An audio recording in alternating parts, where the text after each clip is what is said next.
I'm seeing a lot of content out there from women telling guys to just step up, get out of their comfort zone, talk to women, get used to rejection, kind of like man up and do it. I don't disagree with that. It's right, but it's also kind of wrong. I'm speaking from personal experience here as someone who has self-rejected thousands of times.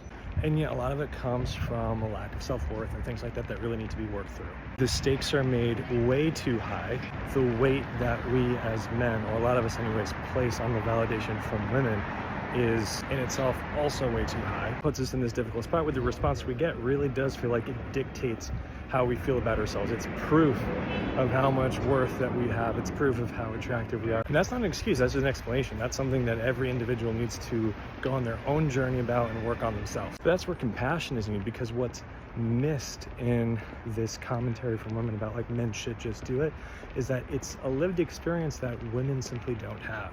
Now, ladies, you have plenty of your own issues, so this isn't meant for comparison at all. But there's no expectation for women to constantly put themselves out there and face rejection. Yeah, some women do go out of their way to talk to guys they're interested in, but it's kind of like a cherry on top of the cake versus the only real strategy that you have. Plus, the women who do that are also balancing that against all the guys who are coming up and talking to them. The success rate is generally higher because for men, we never get approached.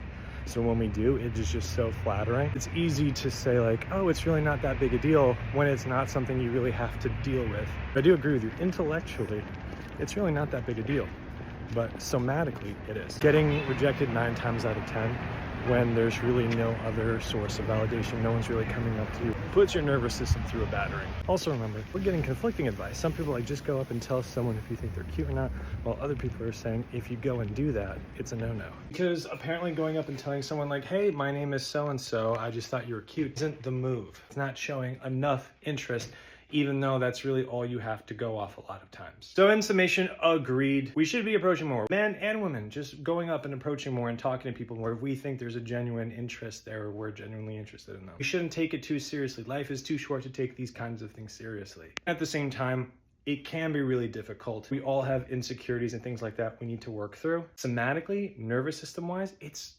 really hard. All of this is to say, let's have a bit more grace and compassion for each other. Let's all be more open to connection. Let's be brave. Let's be kind.